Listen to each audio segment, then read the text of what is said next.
Hello students, good morning, good afternoon, good evening. जिस भी हिसाब से आप लेक्चर देख रहे हैं उस हिसाब से। तो देखिए, हमने पिछले लेक्चर में एनिमल किंगडम के थोड़े से इंट्रोडक्शन को हमने देखा था। हमें अब उसी लेक्चर को कंटिन्यू करना है। वहाँ से हमें आगे एनिमल किंगडम की तरफ आगे बढ़ना है। तो हमने पिछले लेक्चर में जो देखा था उसमें हमने देखा था कि हम किसी भी ऑर्गेनिज्म को डिवाइड इसलिए करते हैं।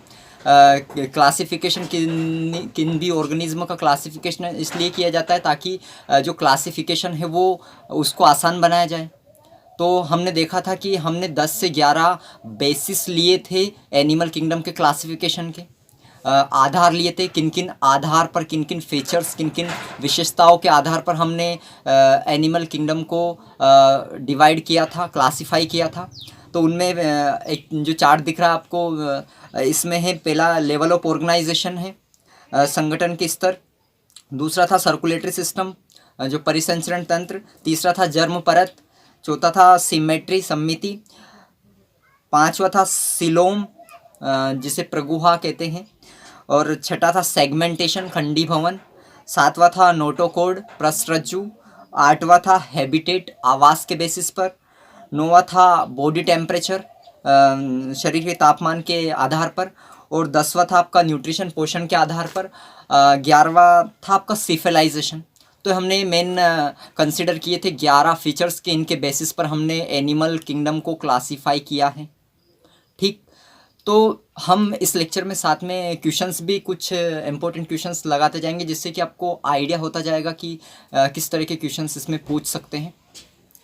तो इसका पहला आप देखिए, फर्स्ट क्वेश्चंस इस पर ही, जो ये 11 जो आपको बेसिक्स जो आधार दे रखे हैं क्लासिफिकेशन के, इनके बेसिस पर पहला क्वेश्चन है जो दिख रहा है आपको कि which of the following is not the common fundamental feature of animal classification. इनमें से कौन सा एनिमल क्लासिफिकेशन का कोई भौतिक आधार नहीं है, कौन सा नहीं है। तो पहला देखिए आप, जर्मिनल लेयर, जर्म परत। आपके जो 11 हमने अभी आधार देखे उनमें से जर्म लेयर हैं। दूसरा, pathway of water transport, water के ट्रांसपोर्ट का जो मैकेनिज्म है, पाथवे जो है, तो ये इसके अंदर नहीं है। Pattern of organization of cells, यानी कि सेल जो कोशिका वो किस स्तर से वो ऑर्गेनाइजेशन है, यानी कि कोशिकी स्तर की है, अंग लेवल की है, या अंग तंत्र स्तर की है। अगला है सीरियल रिपीटेशन ऑफ सेगमेंट्स, यानी कि खंडी भवन है या नहीं है। तो आप इसमें देखिए, आपको आंसर में पता चल गया होगा। इसका आंसर आपका सेकंड आएगा, पाथवे ऑफ वाटर ट्रांसपोर्ट। ये कोई फंडामेंटल फीचर्स नहीं है एनिमल क्लासिफिकेशन का। ठीक। हिंदी मीडियम वाले भी समझते जाए, मैं हिंदी में भी कोशिश कर रहा हूँ पूरी बोलने की, तो आप समझते जाए। तो अगला, अब हम उन्हीं चीज़ों को, सभी जो हमने देखे थे उनको, जो 11 हमने देखे हैं बेसिक फीचर्स, उनको हम एक एक को अब थोड़ा डिटेल में पढ़ेंगे, क्योंकि यहाँ से हर बार लगभग क्वेश्चंस पूछे ही जाते हैं। कोई सी भी एग्ज़ाम हुई हो, नीट हुई आपकी, आप GNST, GNTST या PNST, जो भी आप एग्ज़ाम दे रहे हो, सब में पूछे जाते हैं इनमें से। तो आप पहला इसमें देखिए, हम लेवल ऑफ ऑर्गेनाइजेशन से ही स्टार्ट करते हैं। लेवल ऑफ ऑर्गेनाइजेशन यानी कि जो अलग अलग ऑर्गेनिज्म हैं उनमें किस प्रकार का लेवल ऑफ ऑर्गेनाइजेशन होता है। तो हमने पहले लेक्चर में कुछ बेसिक्स तो देख ही लिया था कि एनिमल किंगडम के अंदर कौन कौन आता है। पोरीफेरा से लेकर तो कोर्डेट्टा तक के जो ऑर्गेनिज्म हैं वो सारे के सारे एनिमल किंगडम के अंदर आते हैं। तो इसमें आप देखिए, लेवल ऑफ ऑर्गेनाइजेशन जो संगठन के स्तर हैं, उसमें पहला है सेलुलर लेवल, यानी कि कोशिकी स्तर। कोशिकी स्तर किन ऑर्गेनिज्म के अंदर पाया जाता है। कुछ ऐसे ऑर्गेनिज्म होते हैं जिनकी बॉडी, जिनका शरीर केवल और केवल कोशिकाओं से बना होता है, उसे हम कोशिकी स्तर या सेलुलर लेवल कहा जाता है। तो ऐसे ऑर्गेनिज्म, कौन से ऑर्गेनिज्म आते हैं इसके अंदर, तो इसके अंदर पोरीफेरा जो फाइलम है उसके ऑर्गेनिज्म आते हैं। ठीक। हम इन जब एक एक को, पोरीफेरा को, सिलेंडर, सबको एक एक को हम पढ़ेंगे तो आपको और ज़्यादा बेटर समझ में आएगा। उसके बाद में दूसरा है टिश्यू लेवल, ऊतक स्तर। किन ऑर्गेनिज्म के अंदर ऊतक स्तर पाया जाता है, यानी कि जब सेल्स एक साथ, बहुत सारी कोशिका एक साथ मिलकर टिश्यूज़ का फॉर्मेशन करती हैं, तो वो टिश्यू से कुछ ऑर्गेनिज्म, कुछ जीव होते हैं, उनका शरीर उस टिश्यू ऊतकों से बना होता है, उसे टिश्यू लेवल या फिर ऊतक स्तर कहा जाता है। इसमें आपके स्लेंट्रेटा और टीनोफोरा आते हैं। स्लेंट्रेटा और टीनोफोरा में टिश्यू लेवल यानी कि ऊतक स्तर का ऑर्गेनाइजेशन पाया जाता है, संगठन पाया जाता है। अगला है टिश्यू सिस्टम या फिर ऑर्गन लेवल, किनमें ऊतक तंत्र या अंग स्तर पाया जाता है। कुछ ऐसे ऑर्गेनिज्म होते हैं जिनमें बहुत सारे टिश्यू एक साथ मिलकर टिश्यू सिस्टम का फॉर्मेशन करते हैं, या फिर उसे ऑर्गन लेवल, अंग तंत्र भी कहा जाता है। तो ऐसे ऑर्गेनिज्म जो होते हैं उसके अंदर आते हैं प्लेटीहेलमिन्थिस। प्लेटीहेलमिन्थिस के अंदर क्या पाया जाता है, ऑर्गन लेवल का पाया जाता है या फिर टिश्यू सिस्टम का ऑर्गेनाइजेशन या संगठन पाया जाता है। बिल्कुल याद रखना, यहाँ से 100% क्वेश्चंस आते हैं, सभी फीचर्स से कहीं से भी आ सकता है क्वेश्चंस। अगला है ऑर्गन सिस्टम लेवल, जो हायर ऑर्गेनिज्म के अंदर होता है, यानी कि अंग तंत्र स्तर का संगठन किन ऑर्गेनिज्म के अंदर पाया जाता है। इसके अंदर हम बात करें अगर ऑर्गन सिस्टम लेवल की, तो इसमें एस्केलमिंथिस से एनिलिडा, आर्थ्रोपोडा, मोलस्का, इकाइनोडर्मेटा और कोर्डेटा, सारे के सारे जो हायर ऑर्गेनिज्म हैं, हायर एनिमल्स हैं, वो सारे के सारे आते हैं organ system level of organization, इनके अंदर पाया जाता है। बिल्कुल याद रखना चीज़ें, ठीक। तो जैसे कि मैंने कहा था, हम इन पर जैसे जैसे हमारे कुछ ना कुछ क्वेश्चंस जो हम करते जाएंगे, जिससे थोड़ा सा आइडिया होता जाएगा आपको। तो इस पर आप पहला क्वेश्चंस देखिए, इस पर ही है क्वेश्चन दिख रहा है आपको, इनकरेक्ट पेयर इज, कौन सा मिलान सही नहीं है, इनकरेक्ट है। तो पहला दे रखा है प्लेटीहेलमिन्थिस, प्लेटीहेलमिन्थिस के अंदर दे रखा ऑर्गन लेवल ऑफ ऑर्गेनाइजेशन। दूसरा दे रखा आपको सिलेंट्रेटा एंड पोरीफेरा, उसमें दिया गया सेलुलर लेवल ऑफ ऑर्गेनाइजेशन। तीसरा आपको दे रखा है एनेलिडा एंड आर्थ्रोपोडा, इसमें organ system level of organisation दे रखा है। और चौथा जो दे रखा है इकाइनोडर्मेटा, उसमें organ system level of organisation दे रखा है। तो आप हिंदी मीडियम वाले भी आप बिल्कुल इसमें कंफ्यूज होने वाली चीज़ नहीं है, सिंपल सी चीज़ है। प्लेटीहेलमिन्थिस जो है ऑर्गन लेवल ऑफ ऑर्गेनाइजेशन, यानी कि इनमें अंग सिस्टम पाया जाता है इनमें, या फिर टिश्यू लेवल कह सकते हैं, ऑर्गन लेवल को आप क्या कह सकते हैं, जो टिश्यू सिस्टम कह सकते हैं। तो ये प्लेटीहेलमिन्थिस में दे रखा है, बिल्कुल सही है, पहला वाला ऑप्शन सही है। दूसरा जो रखा है सिलेंट्रेटा एंड पोरीफेरा में सेलुलर लेवल ऑफ ऑर्गेनाइजेशन दे रखा है।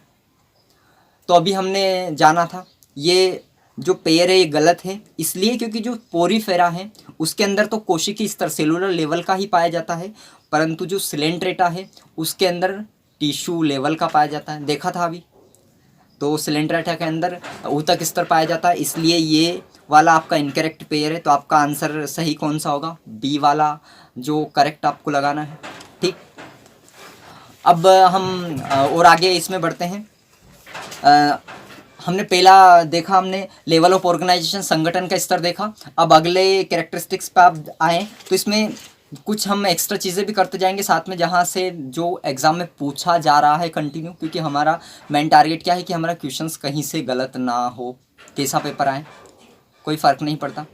तो अगला है डाइजेस्टिव सिस्टम की हम बात कर रहे हैं, पाचन तंत्र की, किन में किस प्रकार का पाचन तंत्र पाया जाता है। तो अगर हम बात करें किन में कंप्लीट और किन में इनकम्प्लीट, डायरेक्ट क्वेश्चन आता है कि digestive system is complete, incomplete, इस तरह के क्वेश्चंस आते हैं इसमें। तो पाचन तंत्र किन कंप्लीट किन में होता है, वो ऑर्गेनिज्म जिनके अंदर दो ओपनिंग्स होती हैं। हम जानते हैं एलिमेंट्री केनाल, ऑलरेडी आप digestion chapter, digestion and absorption physiology का पढ़ चुके हैं। उसमें आपको पता है कि एलिमेंट्री केनाल जो होती है, आहार नाल, वो आपके माउथ से लेकर तो एनस तक के पार्ट होता है, यानी कि दो ओपनिंग्स होती है, एक माउथ और एक एनस, ठीक।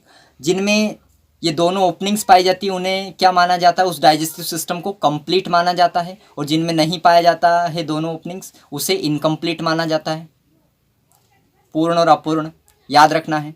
तो हम बात करें अगर डाइजेस्टिव सिस्टम की, तो डाइजेस्टिव सिस्टम बिल्कुल चीज़ें याद नोट कर लेना है, ठीक। मैं कोशिश करूँगा आपको नोट्स ज़्यादा नहीं बनाने पड़े, फिर भी आपको चीज़ें बिल्कुल याद रखना ही है, ठीक।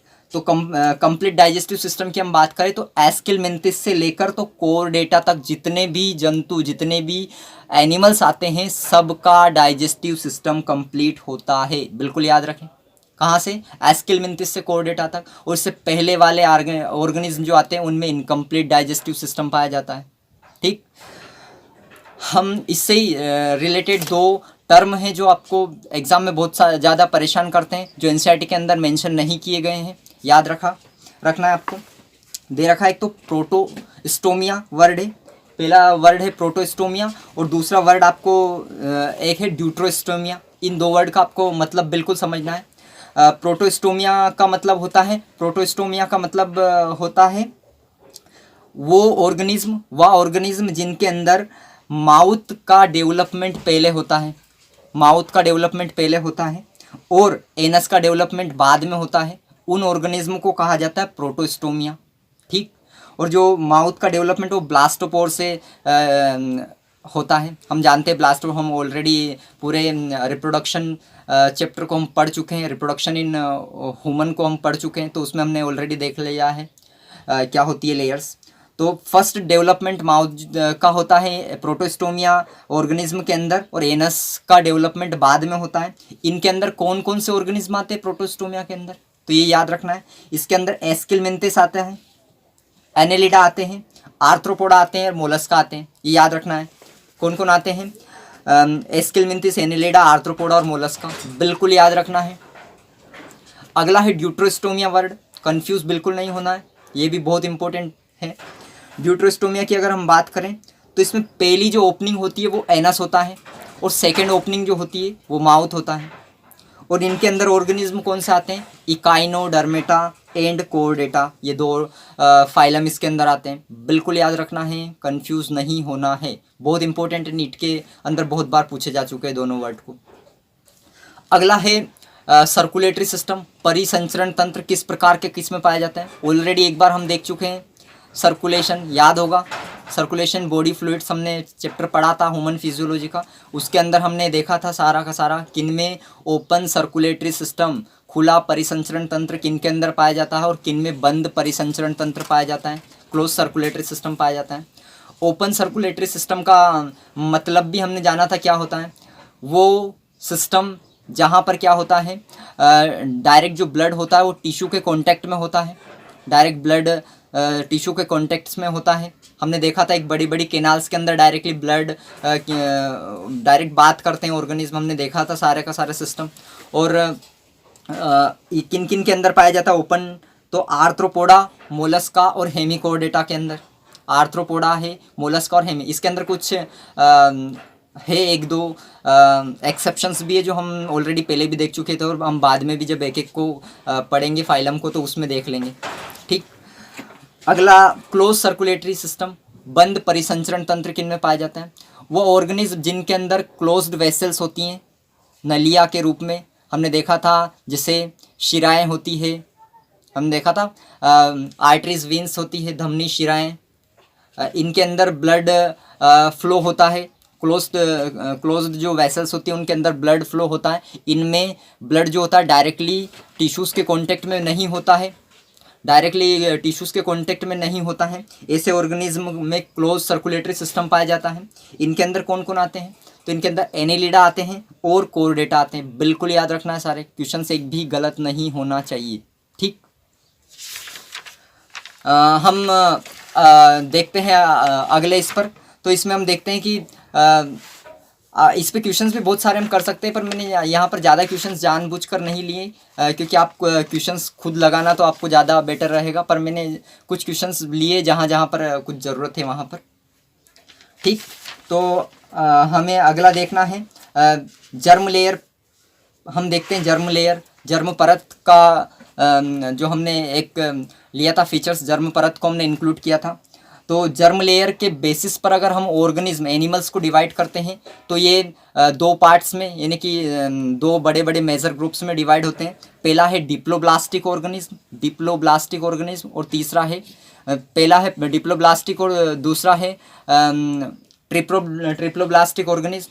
तो डिप्लोब्लास्टिक की अगर हम बात करें किन्हें कहा जाता है, आपको ऑलरेडी सब कुछ स्क्रीन पर दिख जाएगा, ज़्यादा नोट डाउन करने की ज़रूरत नहीं होगी, आपको कोई डायग्राम भी दिख जाएगा एनसीईआरटी के भी, और जो कुछ एक्स्ट्रा है वो भी ज़्यादा आपको नोट नहीं करना पड़ेगा, बट स्क्रीनशॉट वगैरह ले लेना है, फिर अगर आपको जैसा अच्छा लगे उस हिसाब से करना। ठीक। तो हम बात करें डिप्लोब्लास्टिक ऑर्गेनिज्म, जर्म लेयर के बेसिस पर जो एनिमल्स है वो दो मेजर ग्रुप्स में डिवाइड किए हैं। पहला है डिप्लोब्लास्टिक और दूसरा है ट्रिप्लोब्लास्टिक। डिप्लोब्लास्टिक का मतलब क्या है? वो ऑर्गेनिज्म जिनमें दो भ्रूणी परत पाई जाती है, दो एम्ब्रियोनिक लेयर पाई जाती है। एक होती है आपकी एक्सटर्नल जो लेयर होती है एक्टोडर्म, और इंटरनल लेयर एंडोडर्म, जिनमें ये दोनों लेयर पाई जाती है। मीजोडर्मल लेयर, मीजोडर्म जो होती है वो नहीं पाई जाती है। इन ऑर्गेनिज्म को क्या कहा जाता है? डिप्लोब्लास्टिक कहा जाता है। बिल्कुल याद रखना है। ये जो डिप्लोब्लास्टिक ऑर्गेनिज्म होती हैं इनमें दोनों लेयर जो आपकी होती हैं कौन कौन सी? एक्टोडर्म और एंडोडर्म के बीच में एक अनडिफ्रेंशिएटेड लेयर पाई जाती है, याद रखना है, अविभाजित परत पाई जाती है जिसका नाम होता है मीजोग्लिया। इससे कई बार क्वेश्चन आया है। डायरेक्टली एनसीईआरटी के जो डायग्राम है वो उठा के पूछा गया कि कौन सा डिप्लोब्लास्टिक का है, कौन सा ट्रिप्लोब्लास्टिक का है, कौन से ऑर्गेनिज्म में किस तरह का जर्म परत का अरेंजमेंट है, ये क्वेश्चन पूछा गया है। तो आप इसका एग्जांपल याद रखें बिल्कुल कौन कौन आते हैं इसके अंदर। इनके अंदर आता है पोरीफेरा सिलेंट्रेटा, और पोरीफेरा सिलेंट्रेटा आता है, और टीनोफोरा आता है। ये याद रखना है आपको बिल्कुल, ठीक। उसके बाद तो इसके अंदर हम देखते हैं डिप्लोब्लास्टिक के अंदर कौन कौन आते हैं। तो डिप्लोब्लास्टिक के अंदर आपका आता है, पहला दे रखा है पोरीफेरा, सिलेंट्रेटा और टीनोफेरा। ये तीनों जो हैं वो किसके अंदर आते हैं? डिप्लोब्लास्टिक के अंदर आते हैं। आपको डायग्राम्स भी दिख रहे हैं। उसके बाद में आप देखिए ट्रिप्लोब्लास्टिक की हम बात करते हैं। ट्रिप्लोब्लास्टिक जर्म लेयर के बेसिस पर दूसरा ट्रिप्लोब्लास्टिक ऑर्गेनिज्म कौन से हैं? तो ट्रिप्लोब्लास्टिक के जिनमें 3 भ्रूणी परत पाई जाती है। हमने देखा था जब हमने एम्ब्रियोलॉजी पढ़ी थी उसके अंदर हमने देखा था कैसे एम्ब्रियो का डेवलपमेंट होता है, भ्रूण का कैसे विकास होता है, हमने देखा था। तो उसमें हमने देखा था कि 3 लेयर होती है, एक्टोडर्म होती है, मीजोडर्म होती है और एंडोडर्म होती है। तो यहाँ पर ट्रिप्लोब्लास्टिक ऑर्गेनिज्म उन्हें कहा जाता है, ट्रिप्लोब्लास्टिक जंतु जीव उन्हें कहा जाता है जिनके अंदर 3 भ्रूण की परत पाई जाती है।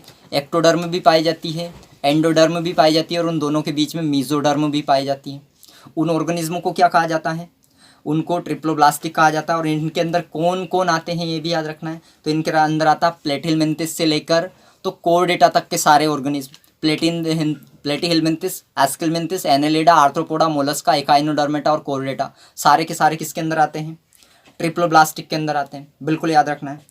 अब आपको अगले कैरेक्टर्स पर बढ़ना है। आपने देख लिया जर्म लेयर वाला, अगला देखना सिमेट्री, मोस्ट इंपॉर्टेंट है। इससे बहुत ज़्यादा क्वेश्चन पूछे गए हैं पिछले कई सालों में, तो बिल्कुल याद रखना है इसको, क्वेश्चंस भी करना है इस पर। तो सिमेट्री यानी कि सममिति किनमें किस प्रकार की पाई जाती है। सममिति का मतलब क्या होता है? सिमेट्री का ये मतलब है कि जब कोई भी ऑर्गेनिज्म है उसके अंदर से हम कोई भी एक प्लेन, एक लाइन को हम पास करते हैं, किसी भी हम रेखा को पास करते हैं किसी भी ऑर्गेनिज्म से, तो उसे क्या कहा जाता है? सिमेट्री कहा जाता है। ये अलग अलग प्रकार की होती है सिमेट्री। सिमेट्री 3 प्रकार की मेनली है।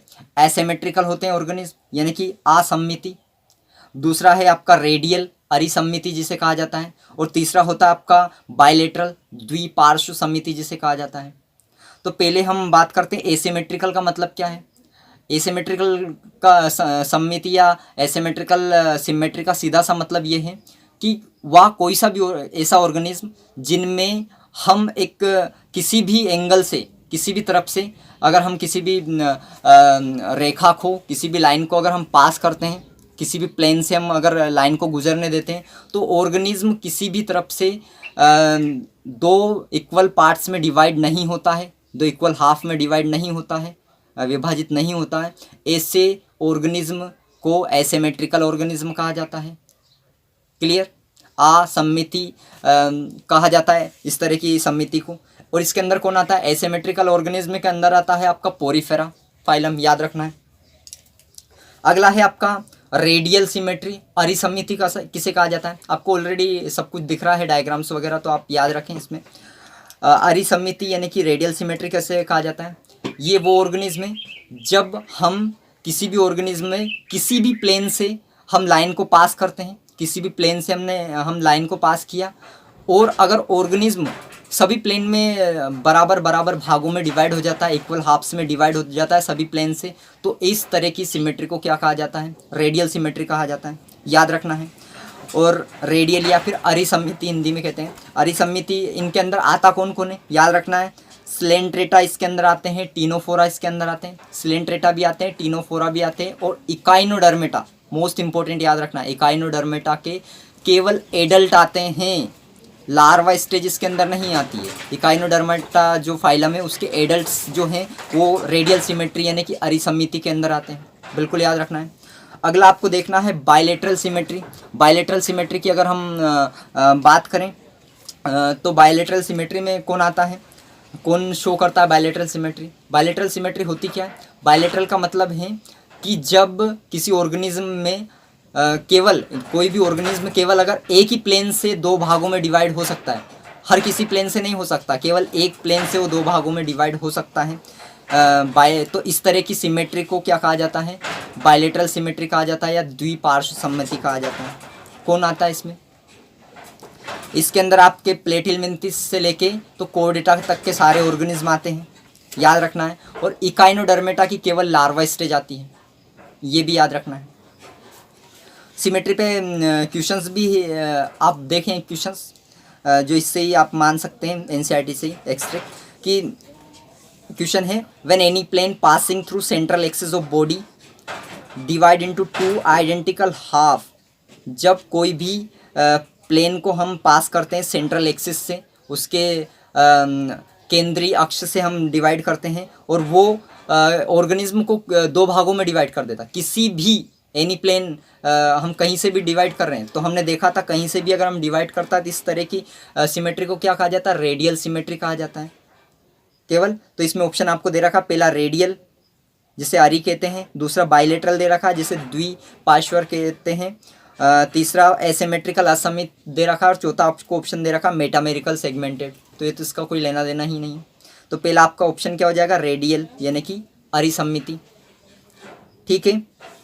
तो आपको याद रखना है बिल्कुल। और अरिसमिति हमने अभी जस्ट जाना ही है किस किन में पाई जाती है, तो सिलेंट्रेटा में पाई जाती है, टीनोफोरा में पाई जाती है और इकाइनोडर्मेटा की एडल्ट स्टेज में पाई जाती है, ठीक। अगला आप कैरेक्टर देखें, फर्टिलाइजेशन आप देखें। फर्टिलाइजेशन किन में किस प्रकार का होता है? निषेचन की हम बात कर रहे हैं। तो फर्टिलाइजेशन में केवल आपको एक पॉइंट याद रखना है और इससे ही क्वेश्चन 100% आपको इस चैप्टर का लगभग बन जाएगा। फर्टिलाइजेशन में, निषेचन में आप जाने कि किन में बाहरी निषेचन पाया जाता है, किन किन ऑर्गेनिज्म के अंदर बाहरी निषेचन पाया जाता है। तो टीनोफोरा, इकाइनोडर्मेटा और हेमिकोर्डेटा, ये तीन फाइलम हैं जिनके अंदर एक्सटर्नल फर्टिलाइजेशन बाहरी निषेचन पाया जाता है। और बाकी सबके अंदर क्या पाया जाता है? बाकी सबके अंदर कैसा? इंटरनल फर्टिलाइजेशन, या फिर कुछ ऑर्गेनिज्म के अंदर दोनों प्रकार के पाए जाते हैं। तो यहाँ से आपका लगभग क्वेश्चन बन ही जाएगा, इसका बिल्कुल याद रखना है। अगला आपको देखना सिलोम, यहाँ से भी बहुत ज़्यादा क्वेश्चन पूछे गए हैं। सिलोम यानी कि सिलोम का मतलब क्या होता है? प्रगुहा हिंदी में कहते हैं सिलोम को। सिलोम का मतलब होता है किसी भी बॉडी की कैविटी, गुहा का पाया जाना, क्या कहलाता है? सिलोम कहा जाता है। तो सिलोम यानी कि कैविटी का एब्सेंट या प्रेजेंट होना, यहाँ पे सीधा सा हमें देखना है। सिलोम के एब्सेंट या प्रेजेंट होने के बेसिस पर हमने ऑर्गेनिज्म को तीन भागों में डिवाइड किया यहाँ पर भी। पहला है ए सिलमेट, जिनमें सिलोम नहीं पाई जाती है। दूसरा है सिलमेट, जिनमें सिलोम, ट्रू सिलोम पाई जाती है, सत्य सिलोम पाई जाती है। और सीडो सिलमेट, तीसरा है सीडो सिलमेट, जिनमें सिलोम पाई जाती है पर उसे असत्य सिलोम या असत्य प्रगुहा कहते हैं। क्लियर? पहला आप ए सिलमेट जाने। ऐसे ऑर्गेनिज्म जिनके अंदर बॉडी कैविटी नहीं पाई जाती उन्हें क्या कहा जाता है? ए सिलमेट कहा जाता है, याद रखना है। और इसमें इसके अंदर कौन कौन आता है? पोरीफेरा से लेके प्लेटिलमिन्थिस तक के ऑर्गेनिज्म आते हैं। पोरीफेरा, सिलेंट्रेटा, टीनोफोरा और प्लेटिलमिन्थिस, ये इसके अंदर आते हैं। दूसरा आपको देखना है स्यूडोसिलमेट, जिनमें स्यूडोसिलोम पाई जाती है, असत्य गुहा पाई जाती है। इनके अंदर कौन कौन आता है? पहले हम देखें कि असत्य गुहा का मतलब क्या है। पहली चीज़ ये कि ये जो बॉडी कैविटी है, यहाँ पर जो आपकी गुहा होती है प्रगुहा, वो किससे, मेसोडर्म से लाइन नहीं होती है, वहाँ पे कोई मेसोडर्म की लाइनिंग नहीं पाई जाती है। और अगर हम बात करें तो मेसोडर्म जो होती है वो पाउच के फॉर्म में पूरे स्केटर्ड रहती है, जो आपको डायग्राम में दिख रहा होगा। देखो आप सीडोसुल्मेट वाला डायग्राम, इसमें दिख रहा है कि यहाँ पर जो मेसोडर्म लेयर है पाउच के फॉर्म में पाई गई है। क्लियर। और यहाँ पर बॉडी डायरेक्टली किससे, आर्केंट्रोन लेयर से जुड़ी हुई होती है। किससे कनेक्ट होती है डायरेक्टली, आर्केंट्रोन लेयर, हम जानते हैं। अगला इसके एग्जांपल क्या है, एस्किलमिंथिस, यानी कि जो नेमाटोड्स होते हैं, राउंड वॉर्म्स जिसे हम कहते हैं, तो वो इसका एग्जांपल है, एस्किलमिंथिस फाइलम। क्लियर। तो इनमें क्या पाया जाता है, स्यूडोसिलोम पाई जाती है, असत्य प्रगुहा पाई जाती है। अगला हम बात करें सिलमेट के, कौन से ऑर्गेनिज्म में जिनके सत्य सुलोम पाई जाती है, सत्य प्रगुहा यानी कि ट्रू सुलोम पाई जाती है। तो हम बात कर रहे हैं यहाँ पर एनिलिडा से लेकर तो कोर्डेटा तक के सारे ऑर्गेनिज्म के अंदर ट्रू सुलोम पाई जाती हैं। और ट्रू सुलोम का जो ऑर्गेनिज्म होते हैं उनमें सभी में क्या होता है ये जानना है। जितने भी ऑर्गेनिज्म होते हैं उनके अंदर क्या होता है, वो मेसोडर्म लेयर जो है उससे लाइनिंग होती है यहाँ पर। क्लियर। आपको दो और यहाँ पर इम्पोर्टेंट जो टर्म है वो उनको जानना है, क्योंकि यहाँ से नीट के अंदर क्वेश्चन आ चुका है, नीट और एम्स सभी एग्जाम के अंदर यहाँ से क्वेश्चन पूछा जा चुका है। दो वर्ड है, पहला है सीजोसिलोम और दूसरा एंटेरोसिलोम। पहला क्या है, सीजोसिलोम वर्ड है और दूसरा है एंटेरोसिलोम। सीजोसिलोम का मतलब है कि वह सिलोम जो मेसोडर्म के टूटने से बनती है, स्प्लिटिंग ऑफ मेसोडर्म से जिसका फॉर्मेशन होता है उसे क्या कहा जाता है, सीजोसिलोम कहा जाता है। और ये सीजोसिलोम जिन ऑर्गेनिज्म के अंदर पाए जाते हैं उनमें ही हेमोसिल कैविटी पाई जाती है, हमें पता है। हम आगे भी जाके देखेंगे कि कौन कौन से ऑर्गेनिज्म, जैसे आर्थ्रोपोडा हुआ, इनके अंदर हेमोसिल कैविटी, जिनमें ब्लड फिल्ड कैविटी को क्या कहा जाता है, फ्लूइड फिल्ड कैविटी, इनके अंदर क्या होती है, हेमोसिल कैविटी पाई जाती है। तो सीजोसिलोम यानी कि मेसोडर्म की लेयर की स्प्लिटिंग से बनती है, और इस कैविटी वाले ऑर्गेनिज्म के अंदर ही मैक्सिमम क्या देखी जा सकती है, हेमोसिल कैविटी पाई जाती है। और एग्जाम्पल क्या है सीजोसिलोम वाले ऑर्गेनिज्म का, तो पहला एनेलिडा, दूसरा आर्थ्रोपोडा, तीसरा मोलस्का। बिल्कुल इतनी सी चीज़ याद रखना है, क्वेश्चन आएगा यहीं से। अगला आपको देखना है एंटेरोसिलोम। एंटेरोसिलोम का मतलब क्या है, यानी कि वह सिलोम जो आपकी जो गट है, एम्ब्रियोनिक गट है, उसकी आउट ग्रोथ से बनती है। भ्रूणी का जो गट होता है, भ्रूण गट, उसकी आउट ग्रोथ, थोड़ी सी उसमें आउट ग्रोथ होती है, उससे फॉर्मेशन होता है जिस सिलोम का, उस सिलोम को क्या कहा जाता है, एंटेरोसिलोम कहा जाता है। और किन में पाई जाती है, इकाइनोडर्मेटा से लेकर कोर्डेटा तक सभी में एंटेरोसिलोम पाई जाती है। बिल्कुल याद रखना है, दो वर्ड यहाँ पर। अगला कैरेक्टरिस्टिक्स पर आप आएँ। अगला कैरेक्टरिस्टिक्स है आपका इसका कैरेक्टर, इसमें देखिए आप सेगमेंटेशन, खंडी भवन क्या होता है। तो सेगमेंटेशन का मतलब क्या है, यानी कि बॉडी जो होती है छोटे छोटे फ्रेगमेंट्स में, सेगमेंट्स में बॉडी का डिवाइड होना। जिन ऑर्गेनिज्म की, जिन जीव की शरीर छोटे छोटे खंडों में विभाजित होता है, फ्रेगमेंट्स में या सेगमेंट्स में डिवाइड होता है, उसे क्या कहा जाता है, सेगमेंटेशन कहा जाता है। क्लियर।